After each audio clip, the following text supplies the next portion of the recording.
여러분, 역사라고 하면 보통 어떤 게 떠오르시나요? 그냥 옛날에 있었던 사실들을 모아놓은 거라고 생각하기 쉽죠? 근데 사실 역사는요, 누군가가 특정한 관점을 가지고 쓴 하나의 이야기에 가깝습니다.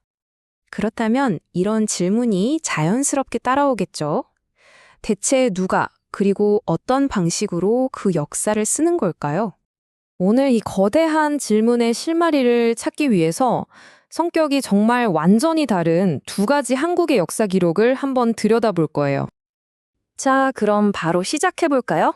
첫 번째 사례는요, 1916년에 시작된 아주 특별한 프로젝트입니다. 말 그대로 잊혀가는 역사를 구하기 위한 시도였죠. 때는 1916년 언론인이었던 장지연이 일사유사라는 정말 야심찬 연재를 시작하는데요. 이게 무려 8개월 동안 180회에 걸쳐서 연재가 돼요. 그 안에는 공식 역사에서는 이름 한번 찾아볼 수 없었던 394명의 삶이 담겨 있었죠. 정말 어마어마한 작업이었겠죠. 이 프로젝트의 핵심 개념이 바로 일사입니다. 한자를 보면 알 수 있듯이 말 그대로 숨겨진 인물들이라는 뜻이에요. 뭐 사회적 신분이나 지역 아니면 정치적인 이유 때문에 주류 역사에서 슬쩍 배제됐던 그런 사람들이죠. 장지연은 바로 이들의 목소리를 다시 세상에 들려주고 싶었던 겁니다. 와, 근데 장지연이 기록한 사람들을 보면요, 그 범위가 정말 놀라워요.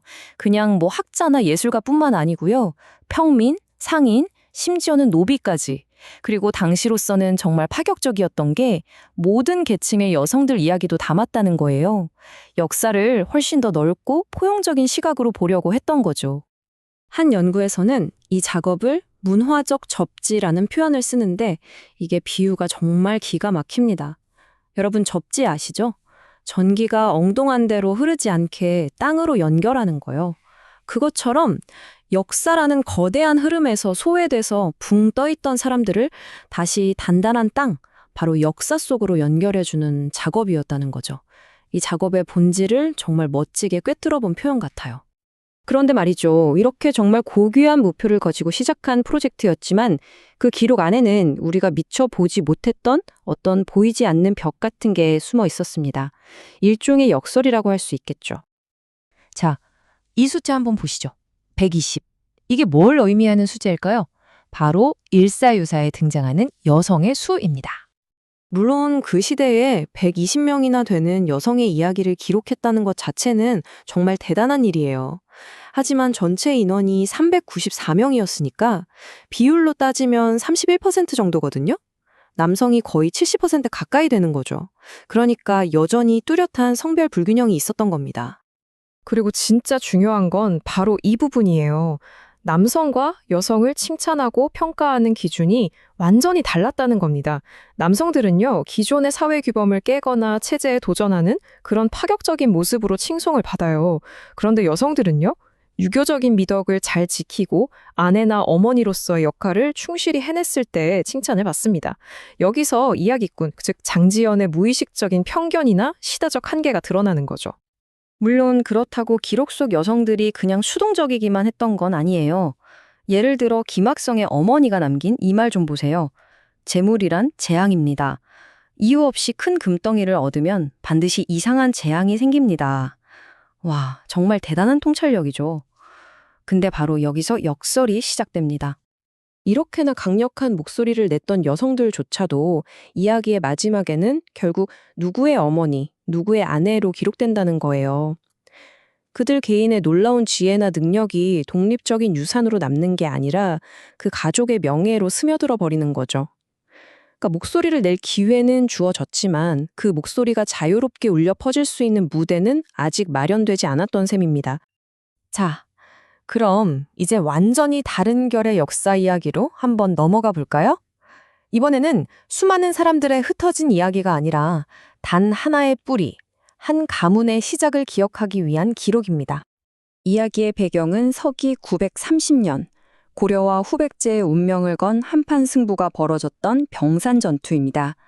바로 이 치열한 전쟁터에서 오늘날까지 이어지는 한 가문의 역사가 시작됩니다. 바로 안동건 씨죠. 당시 고창, 그러니까 지금의 안동 지역을 이끌던 김행이라는 인물이 있었어요. 그는 중대한 선택의 기로에서 후백제가 아닌 고려의 왕건편에 서기로 결심합니다. 그리고 이 선택이 전투의 흐름을 완전히 바꿔놓죠. 김행의 도움으로 왕건은 극적인 승리를 거두게 됩니다. 전투에서 이긴 왕건이 김행을 칭찬하면서 이런 말을 남깁니다. 김행은 상황을 꿰뚫어보고 권세와 정세를 저울질하는 도, 즉 권도에 통달했다. 여기서 권이라는 글자 보이시죠? 왕건은 바로 이 권자를 따서 김행에게 새로운 성씨를 내려줍니다. 이렇게 안동 권씨가 탄생한 겁니다. 정말 놀랍지 않나요? 1000년도 더 된 이 단 하나의 사건이 오늘날까지 수많은 사람들의 정체성이 되어서 살아 숨쉬고 있다는 게요. 한순간의 역사적 선택이 거대한 가문의 뿌리가 된 거죠. 자, 이렇게 완전히 다른 두 가지 이야기를 살펴봤습니다. 그럼 이제 처음 던졌던 질문으로 다시 돌아가 보죠. 대체 역사는 어떻게 이야기되는 걸까요? 여기서 우리는 역사를 이야기하는 두 가지 다른 목적, 다른 방식을 볼 수 있습니다. 일사유사는 역사에서 소외된 수많은 사람들의 이야기를 구하려는, 말하자면 넓이의 역사고요. 반면에 안동건 씨의 기록은 한 가문의 정체성이 된 그 시작점, 그 하나의 이야기를 깊이 파고드는 깊이의 역사라고 할 수 있죠. 이 두 개의 이미지가 그 차이를 아주 잘 보여주는 것 같아요. 왼쪽의 웅장한 사당은 하나의 거대하고 기념비적인 뿌리를 상징하죠. 반면에 오른쪽의 이 작은 명함은 어때요? 수많은 개인들의 작지만 소중한 이야기들을 대표하는 것 같지 않나요? 결국 핵심은 이겁니다. 잊힌 사람들을 구하려고 했던 일사유사든 한 가문의 유산을 굳건히 하려 했던 안동 권 씨의 기록이든 모든 역사에는 그 이야기를 들려주는 이야기꾼의 가치관과 우선순위가 녹아들어 있다는 거죠. 누가 그리고 무엇을 중요하게 생각하느냐에 따라서 역사의 모습이 완전히 달라지는 겁니다. 그래서 마지막으로 이 질문을 여러분께 드리고 싶습니다. 지금 우리가 살고 있는 이 시대에는 어떤 이야기들이 역사로 기록되고 있을까요? 그리고 더 중요하게는 그 이야기 속에서 혹시 우리는 누구의 목소리를 놓치고 있는 건 아닐까요? 역사는 그냥 과거에 머물러 있는 게 아니라 바로 지금 이 순간에도 계속 쓰여지고 있으니까요.